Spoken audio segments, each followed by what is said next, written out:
நீங்கள்லாம் வந்து நாங்கள் குழந்தையாக இருக்கிறப்ப வந்து கட்டிக்கிட்டேன் ரொம்ப மேலோங்கி நான் அதாவது உங்களையெல்லாம் பார்த்து இந்த மாதிரி யாரை கேட்டாலும் சரி சரக்கும் சராட உடம்பு வேணும் சேஃபில் வேணும் அப்படிங்கிறது தான் எல்லாத்தோட விருப்பமாக இருக்குது.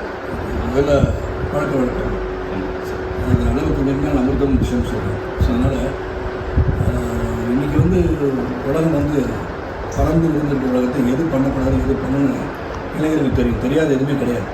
எல்லாமே வந்து டெலிகம்யூனிகேஷன் சோஷியல் மீடியா இவ்வளோ விஷயங்கள் இருக்குது. எல்லாத்தையும் பார்க்கக்கூடிய வாய்ப்பு அங்கே வந்துடுது. ஸோ எதை பண்ணால் நல்லது எதை பண்ணால் கெட்டதுன்னு அவங்களுக்கு தெரியும்.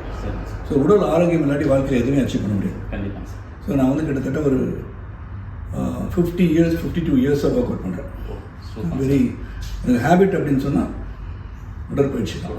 இந்த உடற்பயிற்சி ஒழுக்கம் ஹேபிட்ஸ் டைமுக்கு சாப்பிட்றது டைமுக்கு தூங்குறது இதெல்லாம் தான் முக்கியம். இதான் என்னுடைய டிப்ஸாக கொடுப்பேன்.